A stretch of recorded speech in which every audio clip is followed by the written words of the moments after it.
This is the Fifth Estate Winning Headlines, your media police post.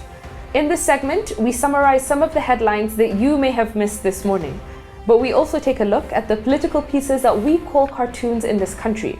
Today is the 20th of April 2021, and I am 2J. I am JM. And I am Miss K. Again, in case you missed today's headlines, here they are. Daily Nation, curfew brutality. The Standard, inside exclusive club of president's keepers. And The Star, AstraZeneca shortage, MOH to order Pfizer. But before we get into these headlines, I'd like us to take a brief look back in time to last week and talk about the DP's interview. That's right. I haven't had a chance to comment on that interview of last week, Thursday, I think it was. And Kenyans are not thinking straight when it comes to William Ruto. Collectively, what the William Ruto sufferers suffer from is the halo effect. Now, the halo effect is like judging a book by its cover. It is an error in reasoning in which we allow an impression formed from a single trait to influence our judgment of an entire person. So, William Ruto is charismatic. Yes, he is courageous. And yes, he is accessible. And he even goes to church every Sunday. And he can quote holy scriptures like a Pharisee. But even the best deceiver out here, Lucifer, he understands the Bible better and the mind of God more than the holiest saints that have ever walked this earth. So what was my point here? All these positive attributes of the deputy president do not translate into trustworthiness. Very true. They are no indicator of what is really in the heart of William Ruto. What we need to do is dig a little deeper into the man and listen to testimonies about him. And look no further than his former boss, Cyrus Jirongo. And do not also forget that this man is said to have been cursed by Daniel Toroitich Arap Moi, his mentor, as a result of the rebellion that he stoked during the 2007 election. Why do we as human beings and as some of you sufferers of William Ruto, why are you falling into the trap of the halo effect? Well, it is because of how our brains are wired. We are inherently lazy, and when processing information, we attempt as much as possible to reduce what you call cognitive dissonance. Now, cognitive dissonance is when the mind is unable to reconcile contradicting thoughts, beliefs, facts, or information about something. And since people hunger for consistency in their beliefs, they try to avoid this cognitive dissonance. Yes. As Professor Mutahi Ngunyi would say in his words, you have made up your minds and you do not want to be confused by the facts. Yes. Yeah. So we have focused on the overall rhetoric of William Ruto and erroneously gone on to make positive inferences about his values, his vision, and his motivations. My challenge to you finally, dear Kenyans, is to see things as they are, not as you are. May we have the courage in 2022 to confront poor leadership. Oh, I like that. I really like it. I don't even think I could say anything on it. And in fact, I will be going to criticize and check on my own halo effect. Yeah. So I think that since we haven't looked at the headlines yet, I will take a try at the Standard. And today the Standard is taking us inside the exclusive club of the president's keeper and looking at the historic role of the state comptroller. And the purpose of this role is to juggle sensitive political tasks, to protect the president, and to keep access to him or her guarded. And this article, or this story rather, reminded me of a Fifth Estate classic, a favorite. Yes. The Gatekeepers. Yes. How the White House Chief of Staff defines every presidency, written by Chris Whipple. And this book looks at how a president's gatekeeper can make or break an administration, and that each president reveals himself by the chief that he picks. That's right. So when Jomo Kenyatta appointed Eliud Madhu as the country's first state comptroller, what exactly did it reflect about Jomo, the president? What is it that Jomo needed? And I think it had something to do with Madhu's British colonial education, his apolitical nature, and his experience in public affairs. And when you add all of this together, you have an African who speaks the Muzungu's language. And that's what I think a gatekeeper is for. They must have the nuance and delicacy of a diplomat, but the determination of an attack dog. They need to have the skill set to be everything when you need them to be it. But unfortunately, there's also a downside to the gatekeeper, a very disruptive element. And very rarely are gatekeepers a singular person. It's actually normally a team. Yeah. And this can sometimes lead to inaction and paralysis, causing the gatekeepers to actually lock the gate. And this got me thinking about some news from the weekend, and in specific, the Mount Kenya problem. Is it possible that Uhuru Kenyatta's gatekeepers, those who are meant to shield him from hostility and outrage, are not telling him the truth? When those 26 or 42, whatever it was, those Mount Kenya MPs met to negotiate with RUTO, do you think it was because they believe the DP is the savior for all of their problems? I think not. In my view, so much of the central Kenya issue is about attention and affection. And the Gema Nation, don't let them cheat you. They like both. So my unsolicited advice to Uhuru Kenyatta's gatekeepers, whoever you are, you'd be surprised how much can be solved over some boozy and a beer. Flatter the people and they will sing your praises. And the best gatekeepers, in my opinion, understand that this is the art of give and take. Yeah. So that's my take. I feel like we've said that a couple of times. We have. Yeah, the we president have. should just throw a big bash every Thursday, invite, half of fellowship. central Kenya. Exactly, do a little bit of fellowship and flatter people. I have to comment on something about that book. When we were reading it, I think there was a collective meeting of all previous gatekeepers to pass on their knowledge to, I think it was Barack Obama's gatekeeper. And there was one particular gatekeeper who also held the post of vice president. And his advice was, watch your vice. And I would say that that advice still holds true in this case. Yeah, watch your deputy in this Watch case. your deputy. But today I'd like to speak about COVID-19 and address the misplaced outrage and anger at supposed curfew brutality. Here's to you, the nation. I call the anger at the Thika Road police blockade misplaced because Kenyans seem to have forgotten that we are at war with COVID. They seem to have forgotten that between January and March of this year, the rate of COVID infections went up 10 times. Yeah. That means that for every 100 Kenyans tested in January, only 2 tested positive for COVID-19. But in March, for every 100 Kenyans tested, 20 tested positive. So to save lives, the president imposed a strict curfew. He shut down restaurants and asked that we work from home. But because Kenyans are anti-authority in the name of democracy and human rights, these are the words of Professor Mutahi Kwenyi, they decided to treat caution with contempt. These Kenyans ignored a government directive on a strict curfew and went out and set out for home on the weekend at the last minute. I wonder where they were coming from because it wasn't work. It was a Saturday and Sunday after all. Then they became angry when they found that the police had done their job and set up roadblocks. So fellow Kenyans, if you behave like children, challenging authority at every moment, then you deserve to be treated like children and be given a time out. Yeah. In my view, that time out should be a total lockdown. Then you angry Kenyans can cool off in your homes. And if you want to leave, you will have to ask for permission, say where you're going, how long you'll be there, who you will go with, and what route you will take. That's what your Europe had to do. Yes, and the UAE, for example, as well. Yeah. So if, dear Kenyans, if you continue as you are, ignoring government directives and criticizing our leaders while at it, a calamity will be visited upon us like a ban on alcohol.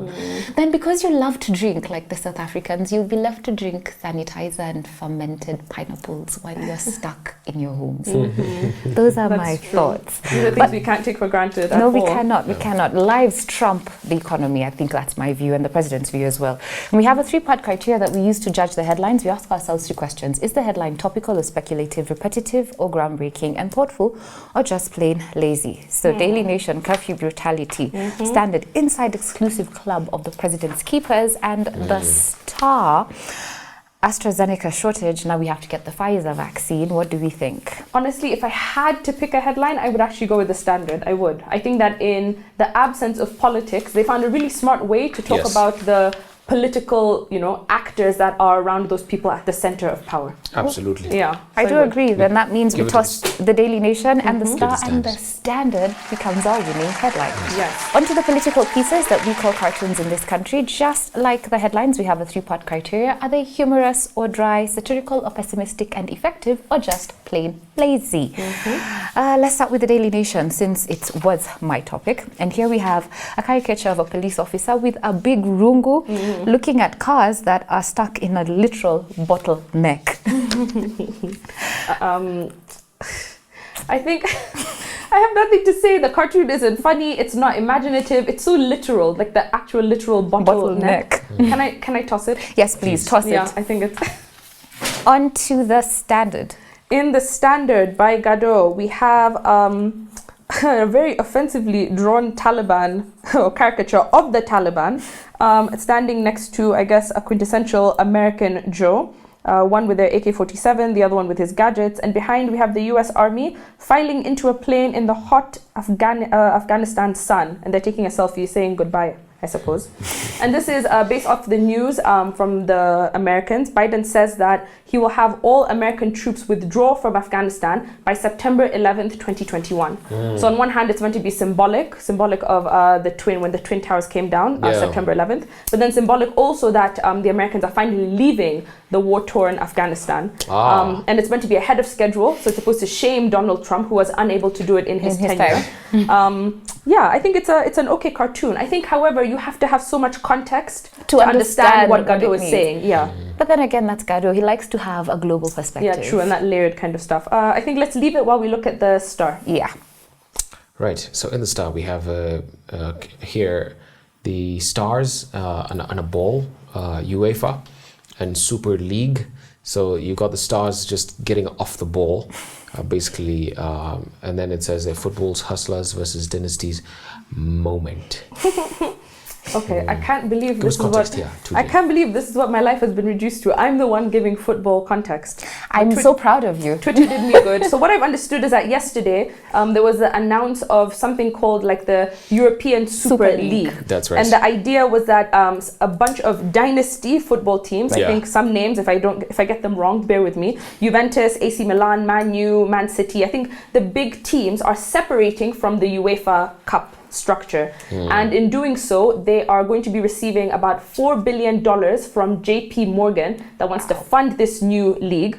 And it has created a hustlers versus dynasties conversation. Kind of moment. So these big teams are the dynasties, I suppose, and the smaller teams are the hustlers, who are being stripped of, I guess, viewership, money, sales, and whatnot.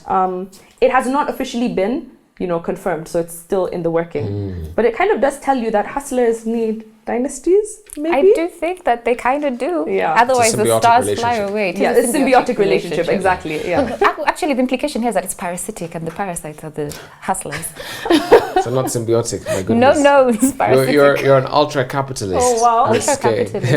Very parasitic. So what do we think about both cartoons? I don't know. None of them really particularly speak to me. So unless we give the best of the West. No, I say we toss the ball. Then we toss them all, and on that note, we have no winning cartoon. Yes. On to our final thought, but before we get there, don't forget to subscribe to our YouTube channel, hit the like button and the notification button. And now, our final thought. This week, we're going to be looking at the rise and fall of empires. And this week, we start with the fall of the Ottomans, the Great War in the Middle East by Eugene Rogan. So I think before we even get to the rise and fall, we have to set the context. And for those of you who forgot your history, the Ottoman Empire was one of the largest empires in history. It was in existence for over 600 years. And at its peak, it included what is now Bulgaria, Egypt, Greece, Hungary, Jordan, Lebanon, Israel, the Palestinian territories, Macedonia, Romania, Syria, parts of Arabia, and the north coast of Africa. It was quite expansive. And it was first formed in 1299 and finally dissolved in 1923 and eventually became part of what we know as Turkey today. And so the Ottoman Empire was founded by a man called Osman I, and he was the leader of the Turkish tribes in Atalonia in 1299. And he expanded his kingdom by uniting many of the independent states of Anatolia under one rule. And so over the next 150 years, the Ottoman Empire continued to expand, consuming those around them. And the most powerful empire at the time was the Byzantine Empire, which was part of the Roman Empire. And in an effort to capture more of Europe, the Ottoman Empire embarked on this 53-day siege to capture Constantinople, which was at the capital of this empire. And so they turned that capital into the capital of the Ottoman Empire, and then they renamed it Istanbul. I think we all know that today. And so for several hundred years, the Ottoman Empire would be one of the largest and most powerful empires in the world. And when Constantinople fell to the Roman Empire, a large number of scholars and artists fled to Italy. And this actually helped to spark the European Renaissance. And it also caused European nations to begin to search for new trade routes to the Far East. And they say that this is what began the age of exploration. So it's interesting how all these things ended up connecting to each other. And the Ottoman Empire reached its greatest size in the late 17th century. But it lasted only until 1922. And it was one of the longest and largest empires in the world during, what we consider modern history. And because it was an empire of many nations, and they say it was one massive empire holding territories across 3 continents, it's quite hard to imagine a single identity that unified all these people. In fact, there was no single identity. And like the Qing dynasty in China and the Russian Empire, the Ottoman Empire was multi-ethnic and multi-religious.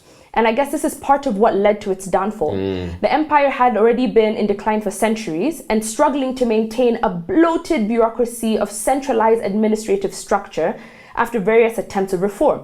And this problem was exacerbated further by the rise of, local interests in the empire, such as the rise of nationalist movements.